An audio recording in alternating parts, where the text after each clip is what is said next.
Now, I think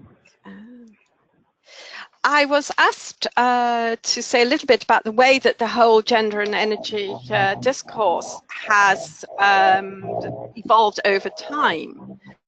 And the issues all go back to 1975, when Eric Ekholm wrote a book called The Other Energy Crisis, which he drew attention to that fuel wood was just as important as the oil crisis that was going on in 1973. However, this had the consequence that the focus was very much on household energy, which was then narrowed down to cooking, which was then narrowed down to this is a women's issue. So the response was to think about fuel wood lots and improved cook stoves.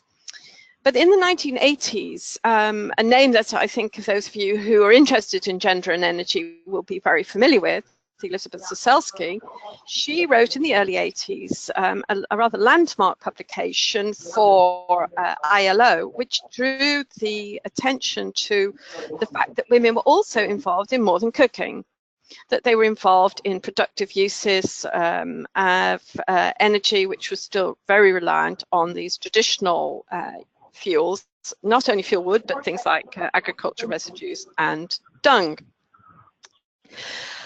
However, when we get to Beijing, Platform for Action in 1995, things begin to change. It was a little bit of a shock to those of us who worked in energy to discover that in Beijing, energy wasn't a major topic. It was a subsection of the environment. And Elizabeth wrote, again, another paper that drew attention to the fact that women and energy is more than woodlots and stoves. It's also about other things than hardware. It's about things like pricing. It's also about transport and modern energy forms such as electricity. So the debate begins to broaden out. And Elizabeth, together with one or two other people, felt, well, you know, we've got to get this message over in a much more organized way. And so this led to the establishment of ENERGIA, which is the International Network on Gender and Sustainable Energy, one of the sponsors of the report that is the initiator of the webinar we're listening to today. Now, it's since Beijing, the world has changed quite a lot. The northern attitudes to development assistance have changed. That there's a big drive for evidence-based policy making. That we have to go beyond the small case study and really look for particularly quantitative data. The technology has changed. There are a lot more small-scale technologies that have emerged since the 1980s, and I'm thinking here particularly things like solar lanterns, which have been embraced by, particularly by women, for completing household tasks. Also, they can be the basis of a small business as well. The energy in the global community has been very much dominated by climate change and about electricity provision. What's emerged more recently is the Sustainable for Energy All, the UN's initiative, and much more recently, the Sustainable Development Goals. And I think one of the exciting things about the Sustainable Development Goals is that this one actually has an energy goal. And until now, energy, as I mentioned before, has been very much subsumed into environment. Of course, the two are very closely related. But these two UN initiatives are really what is framing the finance and what we are focusing on today. Approaches have also changed. It's not only about providing women and to some extent men with with energy, but it's also about seeing that there are other things that can be outputs or outcomes of providing energy, things like women's empowerment. Along with the change in the way that development assistance is formulated, the northern donors have wanted to see an increase in the private sector in delivering energy access. Right. Also, who's interested has changed. You can see that there are many more multilateral agencies taking up gender and energy, USAID being a very good example of that. National governments and utilities. We're going to hear from Paul. His utility in Kenya has been a shining example of a utility taking up gender and energy. The regional initiatives, ECOWAS has a very fine gender and energy policy at the regional level. It's well worthwhile taking a look at that. Clean cooking's back on the agenda. That's we now have an organisation that's entirely devoted to that and doing some really excellent work. And also there are many innovative ideas and approaches on how to do this. I've listed some of these on the screen now. But also something that's changed very much since Beijing is that men are now much more part of the picture. That there has been a tendency in the past to equate the word gender with women. Well, it's more than that. Gender is about women and men. And what we see, two particular things that are taking place, is that there's a much greater emphasis on gender equality and transforming gender relations. And we're going to see more of that, I think, because of the SDG, which is about gender equality. And so the SDGs are supposed to be mutually supportive, so that we can going to see a link between SDGs on gender equality and energy access. And one of the other things that's changed very much over the last 20 years is seeing women less as victims, but also increasingly seeing them as agents of change. I would say that since I've started doing this work, that men's attitudes have shifted very much in their attitude towards gender. At the beginning, there was a lot of uncertainty, a lot of, yeah, well, what's this got to do with us? But that you see a lot more younger men are really signing up to gender equality. And there is also, this has been aided particularly by the advocacy of women from the South. I would say that the problem is it tends to be northern men in development agencies. They really are not convinced totally about gender mainstreaming. It's not unusual to hear the remark, I'm all for women's equality, but what's it got to do with power lines? Oh, I would say quite a lot, and I think Paul's going to tell us that too. So what else has changed? Well, I would say that there has certainly been a lot of work done on developing gender tools and methodology for mainstreaming. ENERGIA has been very much at the forefront of this, but not only ENERGIA, the World Bank through the AFREA program also stands out. I've put down some tips here that come from a piece of work that I did for ENERGIA, which was to review the methodologies that they have been using, and also what some others have been doing. And what we would say is that to be effective in gender mainstreaming in projects, you really need to be in at the design stage, and you must have a budget line. It's so easy if there is not a dedicated budget line to mainstreaming to sideline any activities you might want to do. A key tool has been a gender action plan, which sets out targets, who's going to do what, and what are the achievable outputs and possibly outcomes. I would say that the key issue, and this can be a little bit frustrating, is that gender mainstreaming takes time to work.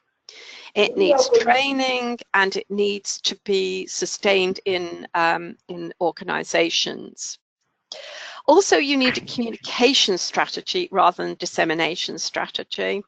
And in one of the interviews I did, a very senior person from a very well-known international development agency said to me, the big mistake I made was not selling the idea to my boss. It was easy to sell it to everybody else, but I just thought he would go along with it automatically.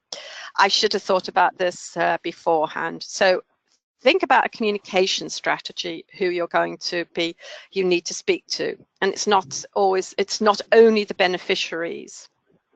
Now, if we look at mainstreaming policy, one approach that ENERGIA has used is the one of gender audits. This is slightly different to the possibly better known gender budgets, which is a highly technical approach. This is a slightly less technical approach. It's a participatory process involving a national team of experts and government employees, say somebody like the National Statistical Office, somebody from the Ministry of Energy. And they make an in-depth analysis of energy planning, budgets, institutional capacity, look at it in the context of broader national development objectives. And if we were doing this today, we would certainly be doing it in the context of SE for All and the SDGs. I would say that what came out of our analysis, and also I think you'll find this in the report that is the basis of this webinar, is you really have to understand how to influence policy making. That is key. It's no point in just writing a report and making a nice presentation. That's not enough. I would suggest undertaking a stakeholder analysis. That understanding who is responsible for what in the energy sector, and also don't forget the gender people. Engendering energy policy takes time, and that was one of the key things that I took away from the IUCN report. Some of these audits we did 10 years ago, and they are only now just beginning to get gender into energy policy. There's a way to go. We still need to build the evidence. Not everybody's convinced or aware that there's a gender dimension in the energy sector, and it's not only the engineers. It's also the gender experts who need to take energy as a gendered issue. We need to make the gaps more visible, and there I think evidence is really a key to this, and that's what ENERGIA's research program that Kate mentioned is part of, and the Global Alliance on Clean Cooking also is providing a lot of evidence. My feeling on the global tracking framework is that it really has to be seen through a gender lens. The plan is out there to do that, but it really needs to get going on this, I feel. And I would also suggest that we need to pay more attention for gender and energy in the north, in industrialized countries, OECD. In a number of countries, energy poverty is an issue. This may come as a surprise to listeners from the south, and also I suspect from the north. It's certainly an issue in the UK. And you'll also find that in Eastern Europe, there are women in that part of the world who also use fuel wood for cooking and for space heating. So I think there's a need to pay much more attention to that as well. That brings me to the end of my presentation, and I would like to say thank you for listening. How wonderful, Joy. Thank you so much for that presentation. Already I'm scribbling notes to myself. I can imagine there will be various questions coming back to different sections of your presentation. You've talked about so many interesting, the innovative approaches, the lessons from the design phase to making sure the bosses are on board. For me, a big takeaway. I think the gender audits process is fascinating, and I'm sure there'll be other questions too, picking up on the global tracking framework and other important things that you mentioned. So thank you so much. We'll shift gears now and go into the findings of the report that has been mentioned that we've recently launched. So we'll switch gears now and get the next presentation loaded up. It's my pleasure to introduce my colleague. Ms. Ana Rojas is a sustainable development specialist with more than 15 years of experience working with policymakers, program practitioners, international organizations, NGOs, and grassroots level organizations in Latin America, Asia, Africa, and Europe. She has a background in environmental law and environmental management. Ana has built her expertise working on climate change, energy, poverty, gender, and sustainable development sectors. She's worked for Sederena in Costa Rica, both ends, and ETC Foundation Energia in the Netherlands. In addition to her role right now with us as task lead on energy for IUCN Global Gender Office, most recently, Ana also worked as technical support to the gender and mitigation pilot projects in the Mekong region under an Asia Development Bank technical assistance program. So Ana, if you are ready, the floor is going to be yours. I'm ready, Kate. Thanks a million. And thanks to everyone for tuning in for today. For us, both at IUCN's Global Gender Office, but also Energia, it's a pleasure that we can finally be able to show our findings with all of you, because this report has some time in the making, but also a lot of hard work and thinking about it. And while I say that, I also want to say that I'm doing this presentation also on behalf of my colleague, Maria Preble, who was the main researcher for this report, but unfortunately could not join us today. So Maria, hope you're listening in also, and that I make justice to the work we've done together. And let me see, yes. So when we got started with the report, perhaps it's just important to just state that what we wanted to do is to understand to what extent gender was being mainstreamed in energy policies at the national level. And this was very much necessary because, as you've heard from Joy, there was so much time and effort being put into work in the energy sector that we came to the conclusion that we could no longer be saying that all energy policies were gender neutral. At least we knew of a handful that were not. So we wanted to make sure we understood what was the context and what was the progress made. So we ended up collecting 192 energy policies and frameworks from very different regions in the world. And these were either, of course, they were all publicly available on the internet, either in English, Spanish, or French. And we were able to process them using a dictionary of key gender terms.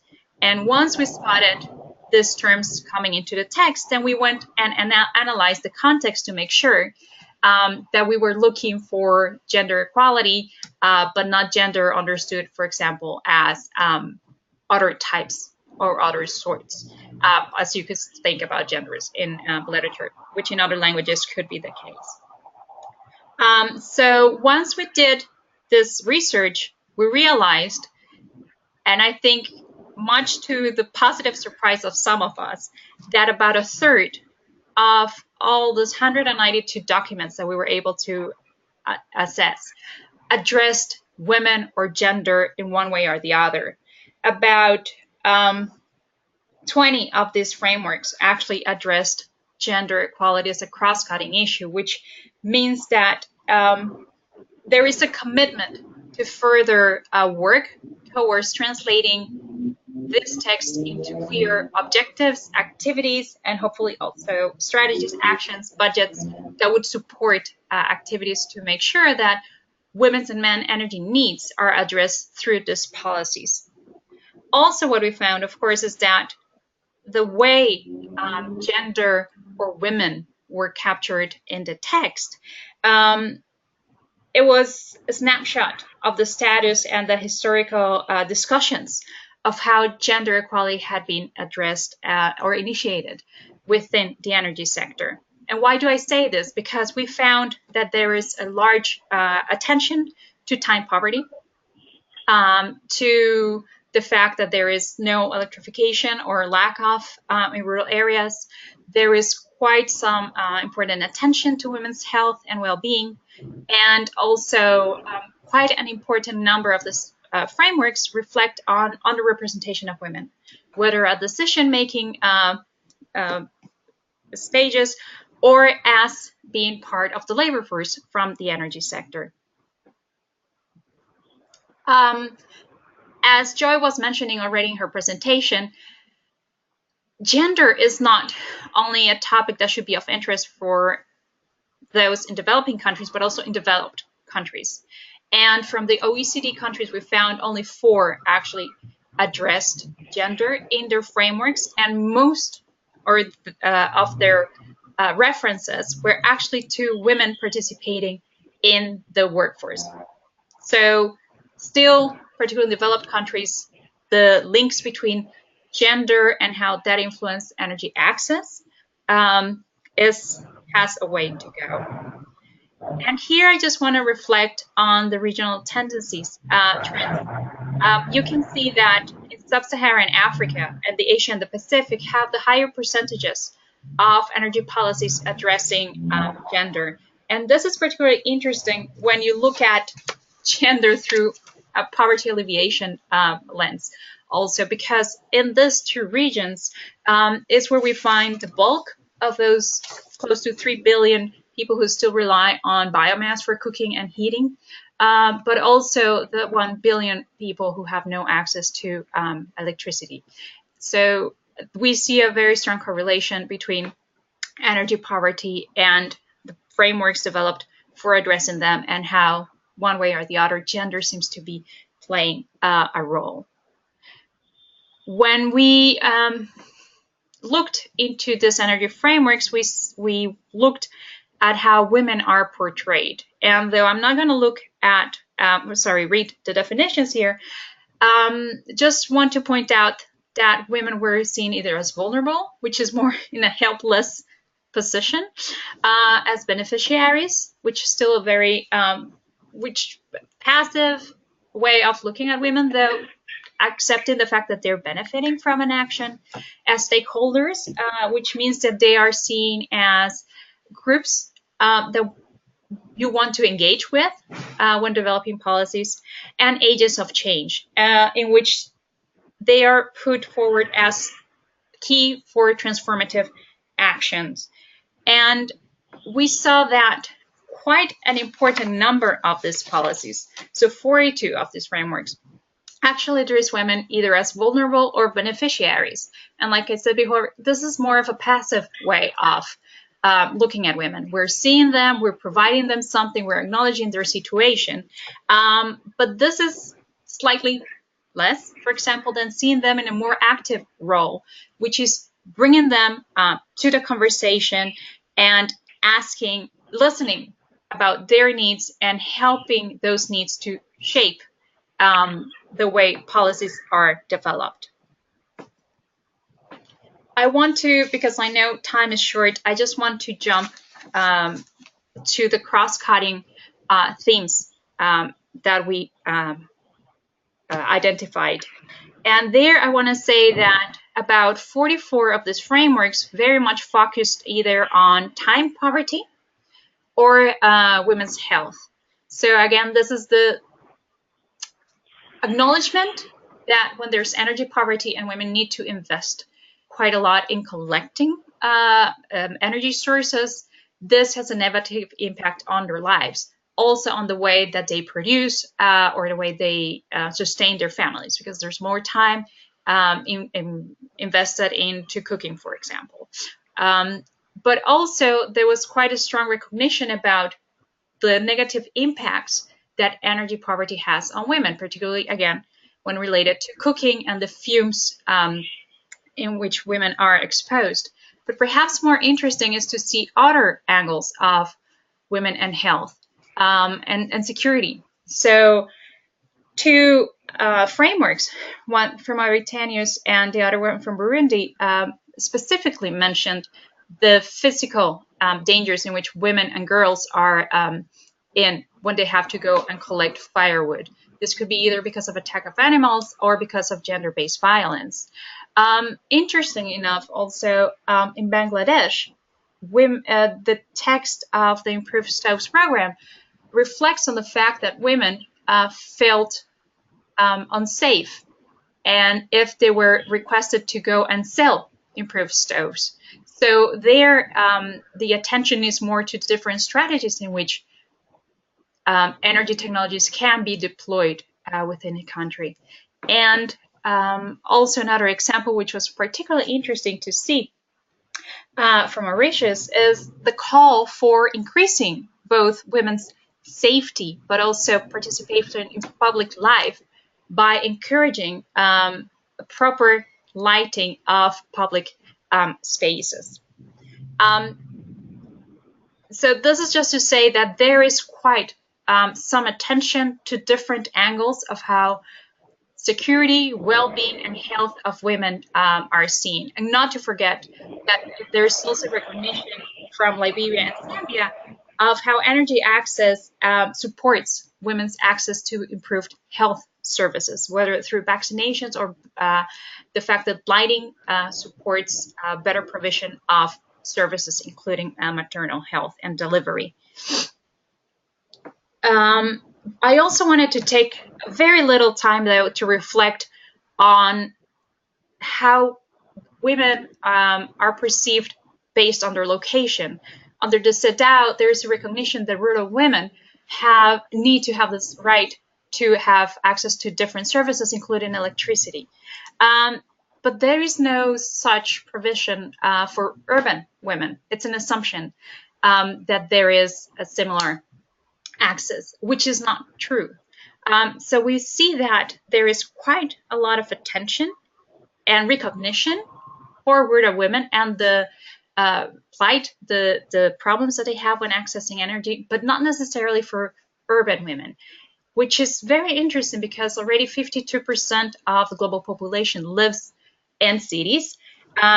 This is expected to increase to 60% by 2030, and we know that women who live in slums are very much vulnerable to, the connections being illegal, but they are dangerous, they're unreliable, but they're also then at the mercy of slum lords who could just take over and request different type of payments, also in kind or sexual favors. So we do need perhaps to pay a little bit more of attention also to those women in urban areas.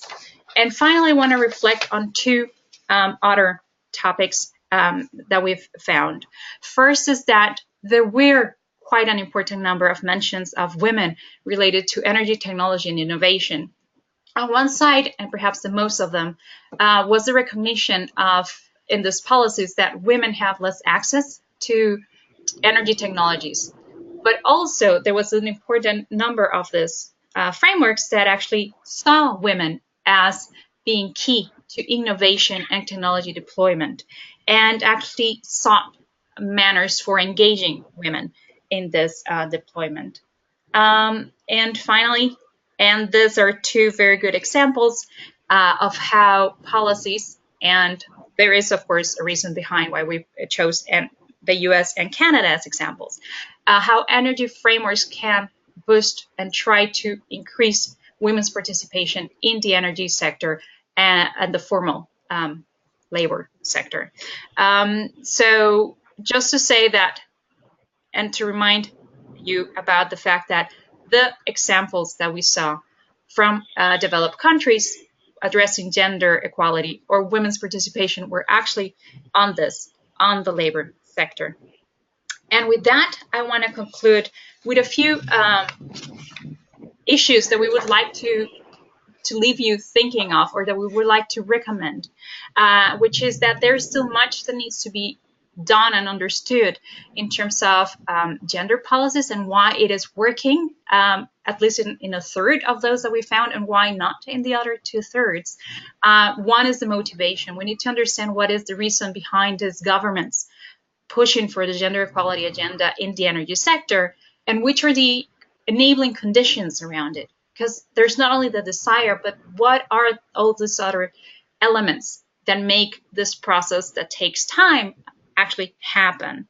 Also, there might be a difference between what we found in the text of the policies and the reality on the ground, because there could be policy evaporation, which means that it is well stated in the text, but not necessarily put into practice, or the other way around, in which we do have a policy which perhaps is not strong enough in its text, but the government is actually moving it forward and pushing for more actions of what one would think of when reading the text. And I'm thinking of Nepal in this particular case, because the policy, the rural electrification policy we found when doing this research, was very succinct in the way that they were referring to women and their actions toward gender equality. But we know from the actions on the ground that they've gone further, and that their new policy, which we were not able to assess because it was not accessible at the time of doing this, was only in draft and in Nepali when doing this research, seems to have gone a little bit further. So we acknowledge that this report is a photo, it's a time photo, but that also there is a need to understand what are the activities and how these objectives from the policies are being translated into action. And I think also, and perhaps with that,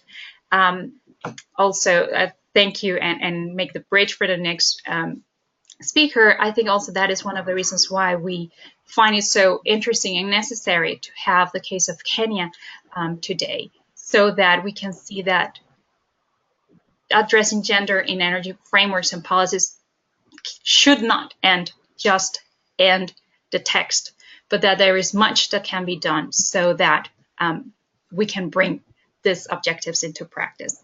And with that, I want to thank you all for your attention and leave you with our contact details in case you have further questions for today. Thank you.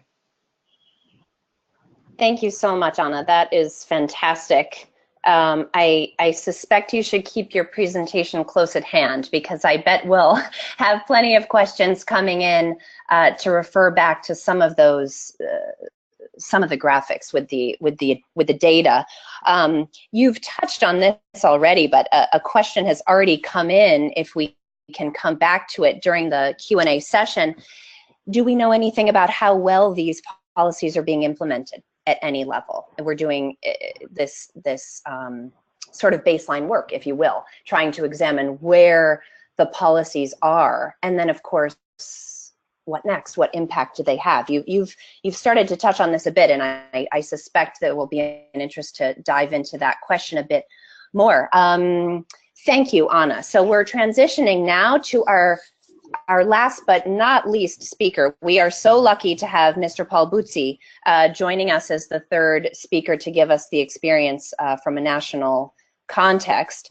Mr. Bootsy is a Senior Assistant Director of Renewable Energy at the Ministry of Energy and Petroleum in Kenya. Mr. Bootsy has nearly 30 years of hands-on experience in renewable energy management. During his time at the ministry, he has contributed to the formation of the Renewable Energy Department and the drafting of schemes of service for renewable energy officers and assistants. Mr. Bootsy has worked to mainstream climate change issues into energy programs and plans. As part of the IPCC, the Intergovernmental Panel on Climate Change, Paul has been an expert reviewer on several reports and is the lead author on the IPCC's Refining of Greenhouse Gas Inventory Methodologies 2017-2019. Paul, thank you so much for joining us. I hope you're well connected, and I would like to turn the floor to you. Thank you so much, Kate, and thanks for the good, kind words that you've made. It's my pleasure also to speak about Kenya's experience in mainstreaming gender in the energy sector and the practices that we have experienced over the time. And so I'll do so by giving you, speaking about three issues. First of all, I'll start by setting the context and then discuss about the process of the gender audit that was carried back in 2007, and spend a little bit more time to speak about the key results of gender mainstreaming in the energy sector. So now going to just setting the context, let me say that Kenya, for those who may not know, is located in Eastern Africa, and with a population of slightly above 45 million as at the end of last year. The population ratio in Kenya is 49, or it's almost 50 to 50 of men and women. But in the rural population, the rural population is higher, is 80%, while the urban population is 20%. So moving on now to give you the bit of the energy sector in terms of what is it that, what energy is being consumed in Kenya, and that biomass still remains as the main source of energy for majority of Kenyans, standing at 68%, followed by petroleum and electricity at 9%. The electricity access rate, because this is important, is currently about 60%, but access to clean cooking fuels, and I think this is an important thing to note, that we are still below 10% in terms of access to modern cooking fuels, even though in terms of the devices, we've done some bit of work on improve the cook stove adoption and other technologies within the renewable energy. So then, having given you that little background, I want to move now to the process of gender audit in energy policy in Kenya. The process actually is that gender audit was carried out and completed in 2007. At that time, the Kenyan Constitution 2010 was being formulated, as well as the Vision 2030, which is our economic blueprint, was the crafting was still ongoing. So these audits took place at a time when there were crucial decisions that were coming, and I think to us that was a blessing, because a number of ideas and principles which we had been speaking about and we raised in the audit were able to be captured in this very important document. So moving to the next slide, the objectives of the audit were basically to identify the gender gaps in energy-related policies and to formulate strategies that could address those gaps at the national level. And secondly, to make gender and energy issues visible to wide audience in ways that would support the national and international networking and also support advocacy, so that the same can be used to influence policies. So moving on, this study was conducted looking at the 5 broad themes, looking at the organization, the gender and energy situation, the energy policy and its contribution to gender goals, the role of energy and gender in achieving the MDGs that time. Now we are speaking about SDGs. And then looking at the resource mobilization for gender and poverty-related policies and programs. These were the key themes that the audit was looking at. And the process of doing it, we used different tools.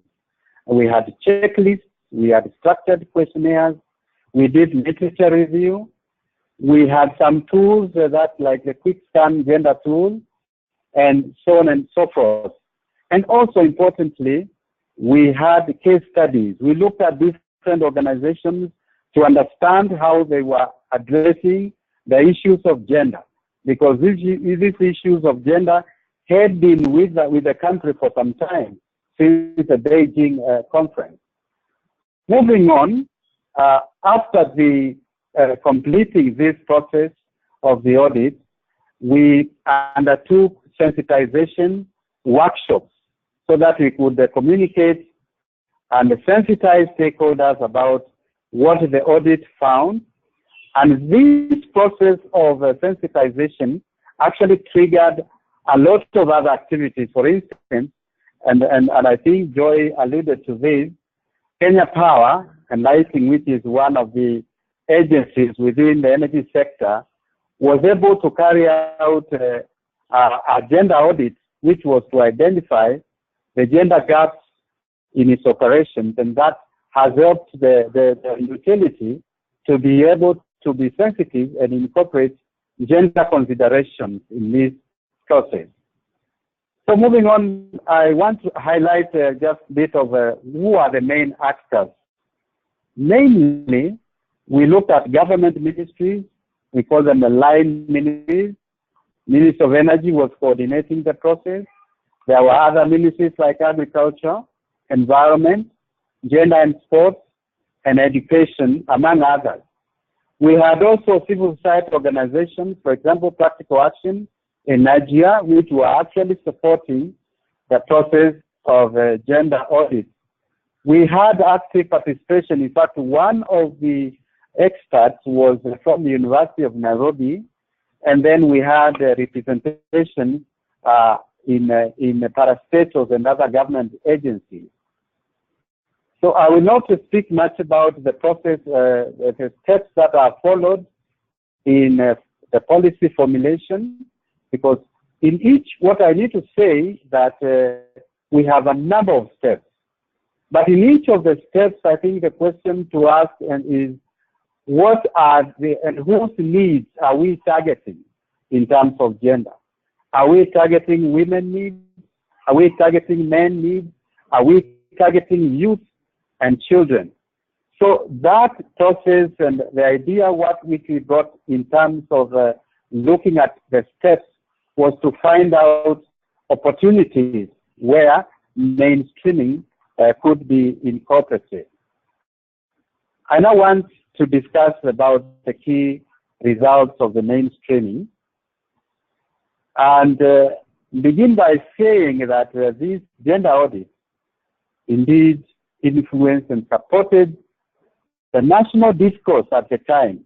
And this culminated in very progressive provisions which have been articulated by the Kenyan Constitution 2010.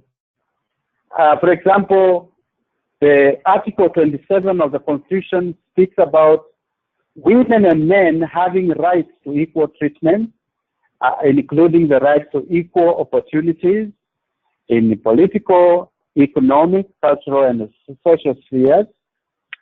And the directive, in fact, it was earlier a directive that in all the appointed positions, not any of the gender should have more than 2/3.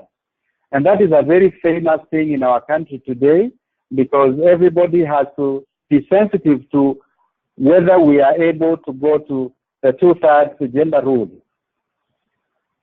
Then, of course, the Constitution has, as at the time, been able to establish a National Human Rights and Equality Commission, which is charged with the responsibility to promote gender equality and equity.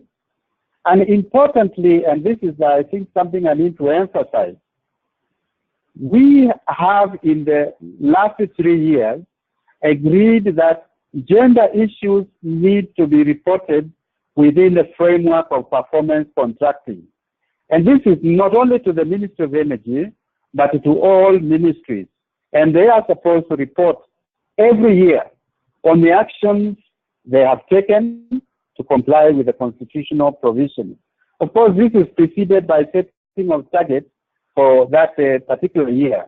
And so at the end of the year, evaluations are made on the basis of, have we been able to meet those targets? Now, so moving on, there were other influences that came as a result of the audit, plus other actions that were also taking place at the time. One of it being the Women Enterprise Fund, which was mooted and with the objective to support women to start and expand the business for wealth and employment creation. This is done, of course, with the sense that there had been, there was need for affirmative action because the women gender had been left out in many of these areas. We also have the Uwezo Fund, which is an initiative aimed at enabling women, youth, and persons with disabilities to be able to access finance and to promote business and enterprises at the local level, namely the constituency level. And this is, to us, is very important. Then there is a Procurement and Disposal Act, which was amended to incorporate a proportion of 30% of all procurement to be preserved for women, youth, and persons with a disability entrepreneurs. And then, of course, the other thing is at the Ministry of Energy level, we have been able to formulate a gender policy for the institution, and this is manned by a permanent gender desk officer with a very clear schedules of duties and targets. So this, in a way, gives us the ultimate evaluation of whether the desk officer is able to undertake all the scheduled targets. And these targets are discussed by a broad-based institutional committee, which brings together all the parastatals within the sector and all the departments in the ministry to be able to ensure that the agenda issues are being taken over by the gender desk officer within her duties. So basically that gives us the climax of what is it this audit brought to us, and we think we've not attained everything. We're still progressing in this direction, but we hope that by focusing on gender issues that have been highlighted, then we are able to communicate to all the decision makers about the need to provide that continuous and continued enabling environment. So I wish to stop it there and hope that we can discuss further in the Q&A so that if there are issues that need to be clarified, I am able to clarify. Thank you so much for listening to me. Thank you so much, Paul. That was just fantastic. So many interesting takeaways, I think, especially in your last couple of slides, just going through some of the results and what we might call the enabling conditions, putting things like the institutional gender policy in place, the gender desk officer. So interesting that every ministry has the need to report on the compliance with the constitutional provisions on gender. So many other things that I think will probably be picked up in the Q&A. So it's time for that now. If you haven't already, please use the questions function on the right-hand side of your screen under your control panel and share your questions for our speakers. We have a couple to start with.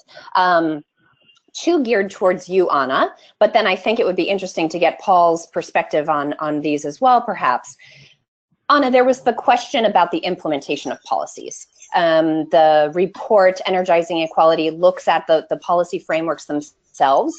Do we have a kind of mechanism to look at the implementation of these policies? And then I'm gonna give you two questions at once. The next one is about the involvement of women.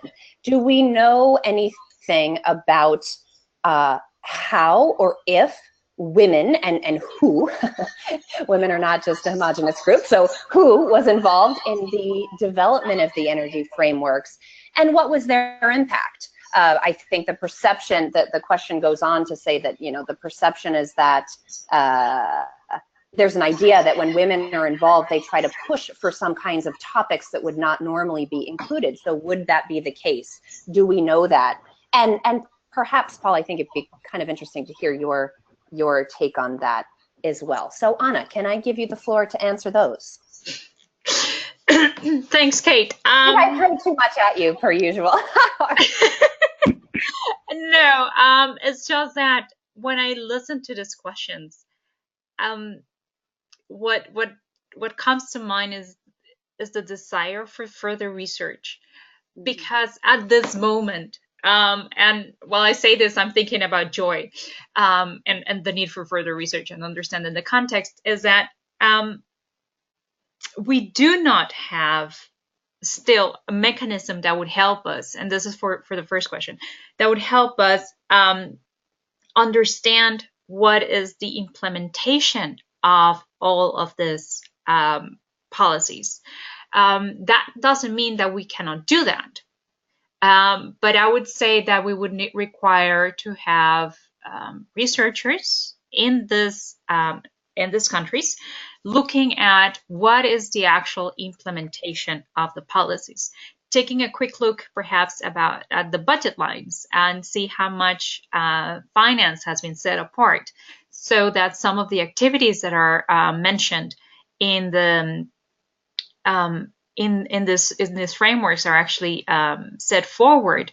Some of the frameworks that we looked at even went as far as giving ministries or departments of women affairs a role in implementation.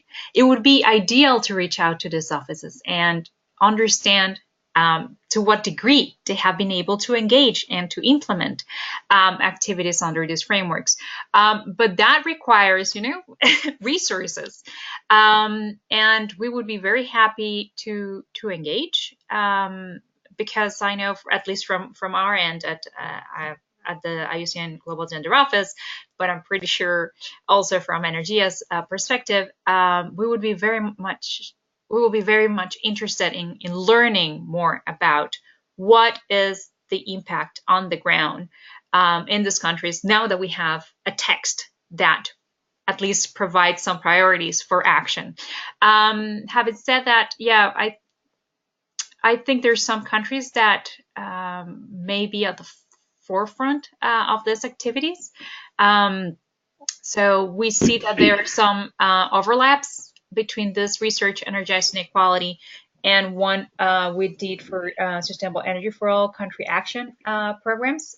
So at least in that sense, we would expect that some of the countries that keep on repeating or addressing gender, in both the frameworks, but also C4All country action documents, or even mitigation actions, which is an assessment we did a couple of years back, that they would be more involved into implementation, but we still would need to go to the countries themselves and do some further research. And this also, unfortunately, applies to understanding to what degree women, and I would say informed women, have been able to participate and shape the conversations. And in that sense, I think perhaps hearing from Paul exactly how this process was implemented in Kenya would be particularly interesting, because the gender audits are participatory. So in that sense, having a better understanding of who was at the table institutionally, but also personally, and how that would be interesting. Mm-hmm. Yeah, thank you, Anna. Paul, do you want to comment on that question? Yes, let me say implementation of the policy is still a challenge. We have used the performance contracting as a tool or a mechanism to tease out some of the critical issues to implement, but that is insofar as within each ministry the gender issues which have been raised by the respective departments. But I think the mechanism that, other than the performance contracting, we still have a lot of gaps in terms of getting adequate budgets to the desk officers for gender to be able to carry out their mandate. And I think it is still a challenge. In terms of participation in policy making, of course, in Kenya, we had a very broad-based stakeholder participation, but I do not think we really, I have the figures in terms of who exactly was on the table. Times it was like you bring a women's organization to be represented, you bring the Gender National Commission to be represented, but in terms of the actual bodies that came to these processes, I think that is something which we need to look back and check exactly who participated, because I think that is a very valid concern. Mm-hmm. Yeah. Mm-hmm. Yeah, thank you. Well, I think you intimated at a bigger issue of just the implementation challenges that are faced at multiple levels, the budget for implementation, et cetera. I want to invite Joy to chime in as you please, Joy, as well, because I know you have a lot of experience researching these, and I keep thinking of one of the first points you made about the time necessary to see some meaningful outcomes, for lack of a better way to say it. So I want you to think about chiming in as well. And in the meantime, Paul, another question came in for you specifically, which was about the inspiration or the impetus for going through this process. Was there a specific driver or a specific impetus behind the mainstreaming process to integrate gender in the energy sector in Kenya? Okay. Yeah? Do you want a minute to think about that? Okay. Let me take it on. I think the drivers which kind of gave the impetus to push for gender mainstreaming were the issues that were prevailing around that time. Because you remember, Kenya was very active in Beijing, and a lot of those issues came. A lot of discussions were on the table, and of course, there are other issues like the problems women face and the need for affirmative action. A lot of those issues were still being brought even into the national parliament to bring issues of gender equity. All those were like drivers to push for change, because I think everybody wanted to see, do we have equal opportunities for women as men? Because even in a traditional setting, many of the institutions, even up to this day, are being dominated by men. And therefore, the quest for women involvement and participation in decision-making and other areas were critical drivers. And that is what really gave the impetus for us to look at how can we mainstream those concerns, those needs of women into policy, because the understanding was policy will drive the development and the resource allocations, and therefore, if we had the issues on board, they were likely to be more targeted in terms of resource allocation, and I think those were some of the drivers that enabled this process to carry on. Mm. Thank you, Paul. Thank you so much. Let's go back to the challenges for a minute. And Joy, I wonder if you want to chime in with your thoughts on this. Going back again to the issue of time. And at the beginning of Paul's presentation, he talked about the gender audit starting in 2007. That was 10 years ago. One of the objectives was to I think it was examine the role of energy and gender in achieving the MDGs, and now we have the SDGs framework. So what do you see as changing, and what are some of the sort of persisting challenges and barriers that we're going to need to find a way to leap over? Oh, right. Yes. Well, I think just a simple little question for you, Joy. Yes. I think that we now live in a changed landscape. I think that yes, it's true, we now have an SDG for energy, but we also have the SDG for gender equality. And all dimensions of government are going to be asked to deal with this. And so I think that there are going to be ministries looking around for how do we do this? And I think that then gives people who are in civil society an opportunity to show, well, look, we can help you. And we have a good tool in the gender audit, as Paul has very nicely described. And I think that the Kenya one has certainly been a great success. So, but the context in which that was developed was a very different one to what we had to have today. So I think that the impetus is there for doing something about it. And I would say on the implementation question that we do have a very good tool that's been shown to work, and it works at all levels, and that's having a gender action plan.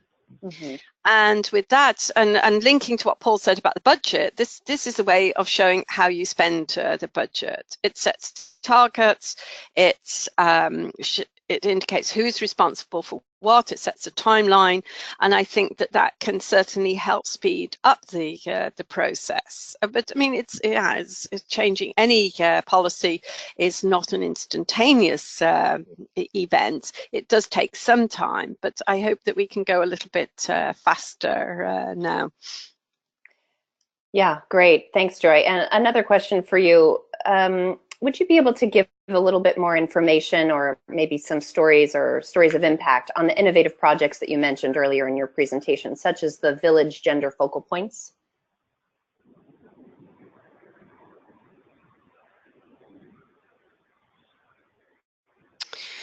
Let me see. Well, I think that I think one of the things that is changing is not so much to do with policy, but it's more to do with practice.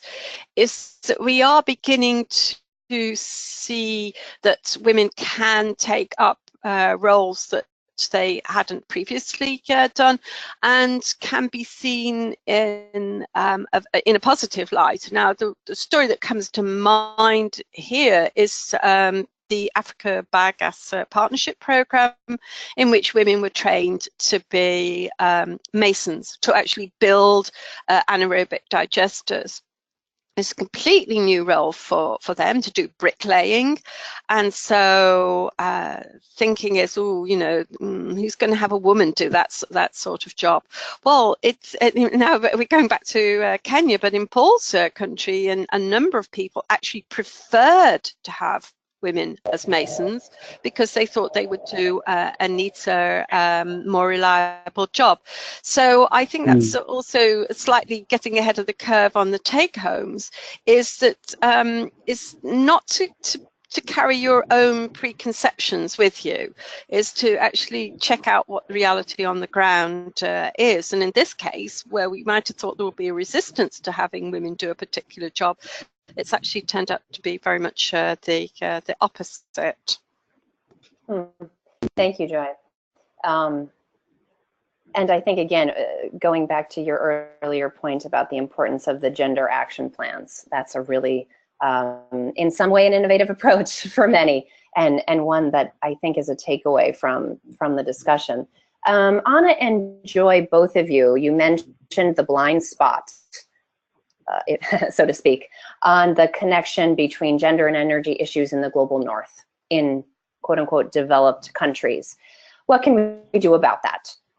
Certainly the data that you showed, Anna, showed a gap in OECD countries making the connections on these issues. What can we do better? I think we need to engage first and foremost. And it's how can I say that?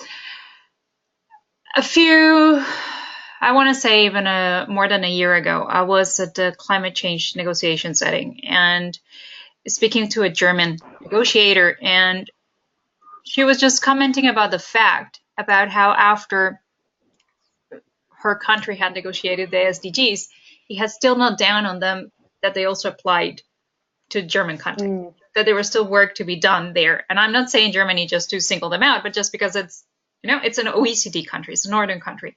And I think that there is some sensitization that still needs to be done in northern countries in terms of understanding the gender gaps, and particularly towards the energy sector. I mean, a lot was done in developing countries, but I think in that sense, we're lagging behind those of us living up north, and engaging more into the conversation. And it's getting started with, for example, wages. It is moving forward, particularly with women's participation in the sector. I can see that there are associations of women engineers or women working in the energy sector that are increasing in the global north, but still issues of poverty, which may be odd to accept, but do happen.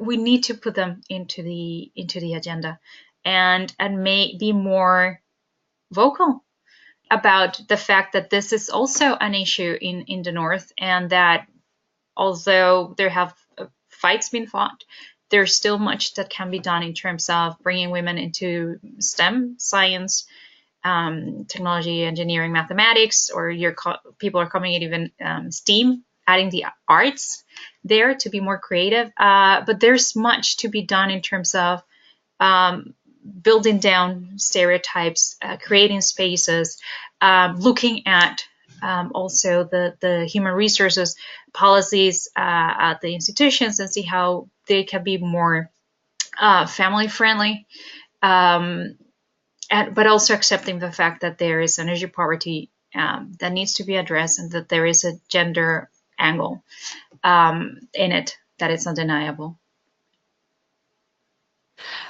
I agree with Anna. I think it is a case of the North is lagging behind the South in this, in raising awareness of the issues that are involved.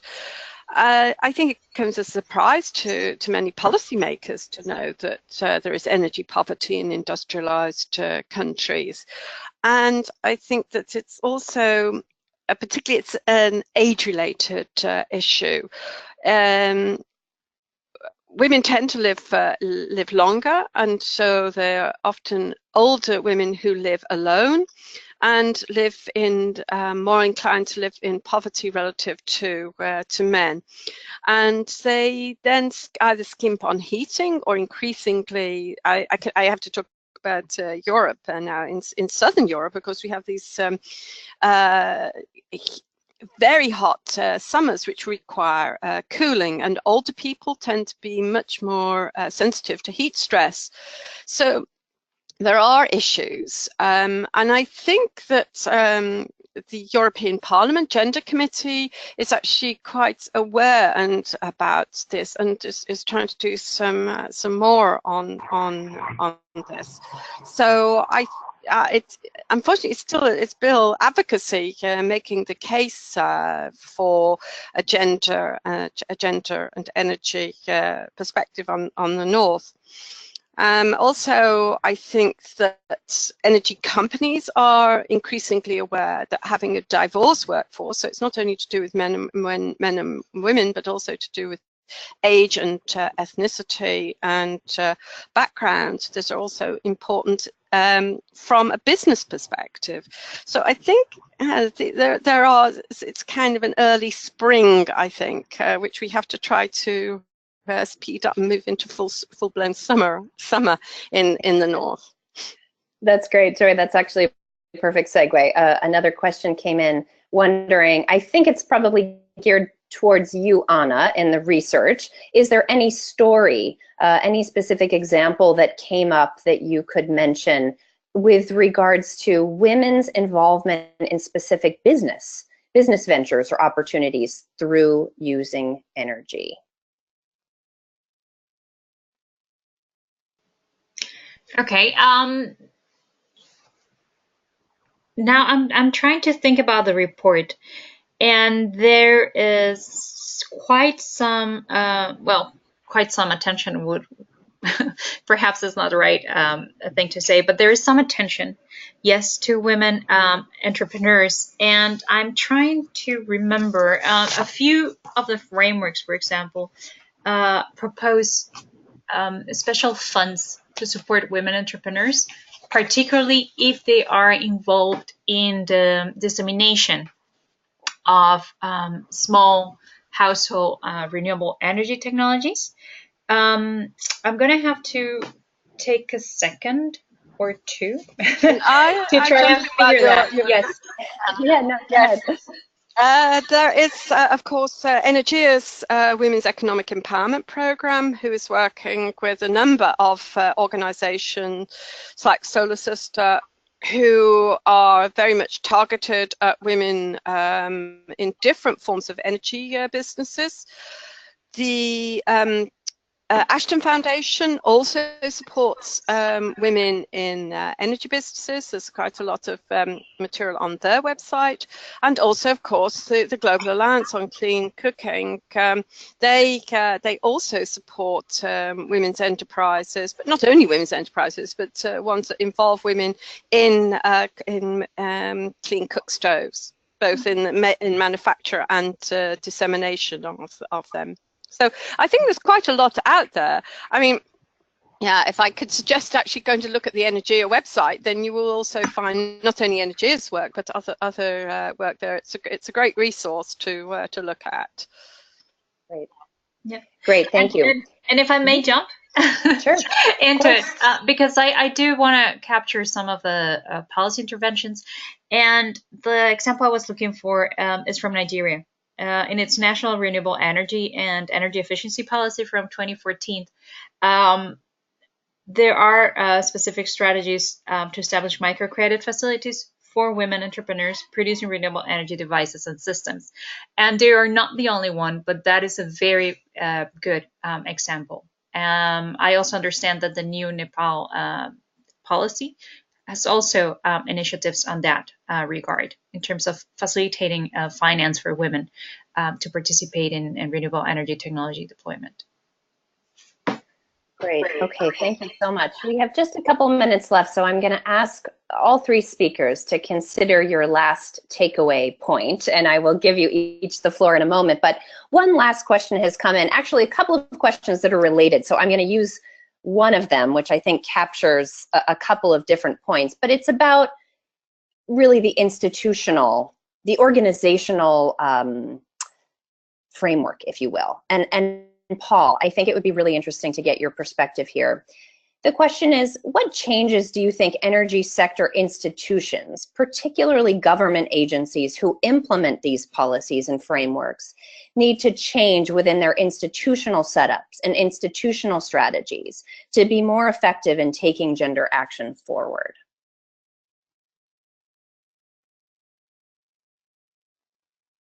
Okay, talking about the institutional frameworks and changes that are needed to make gender issues be managed more effectively, I think one of the things is to create a framework for information sharing among the agencies within the government ministries. Like now, the Minister of Energy has about 9 parastatals.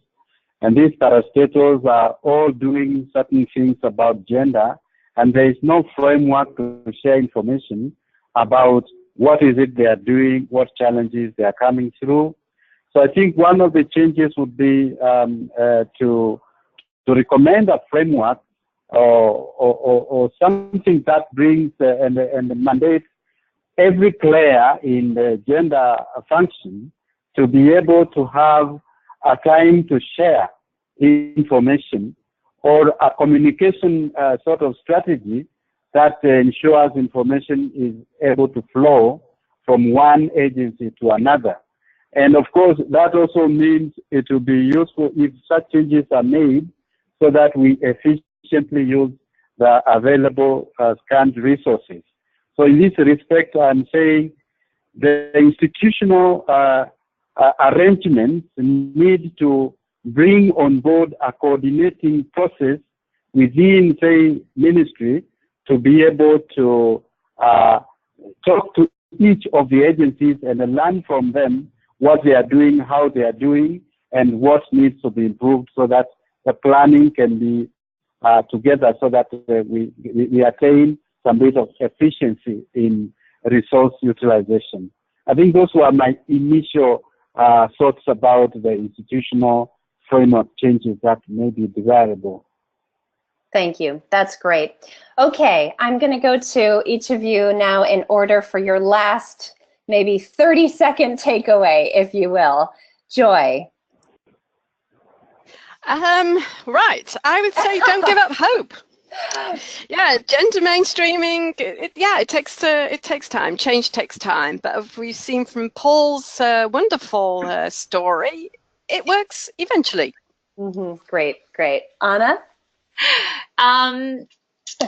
Yeah, there's still much work to be done, but definitely much from us to learn from national experiences. And I think the first questions we received in terms of how can we make sure, or how can we know that we're moving from objectives into actions, that is the next step for us to engage into understanding what's happening and identifying all these great examples like Paul's, so that other countries can get inspired and move forward, so that next time we do this research is not only a third, but perhaps 3/3 of it.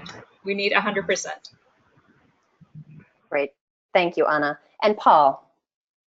Yeah, just four words about the communication strategy, because I think that is where everything resides. One is packaging of information. How do we package? The issue of timing. We must also provide the communication at the correct timing so that we get the ear of those that need to take action. And then proactiveness. We must be proactive in terms of we need to do things when they need to be done. And finally, innovativeness. Some of the recommendations made may not be workable today, but we need to innovate so that what we communicate can be showing an evolution of ideas as the landscapes change. Thank you. That's great. Thank you so much. Words of inspiration, I think, to continue on our day or our evening, as the case may be. So with that, I would like to thank you all once again, our extraordinary speakers, truly, and our audience as well, for joining us today, and I'll bring us to a close. I'd like to thank again USAID for their extraordinary partnership.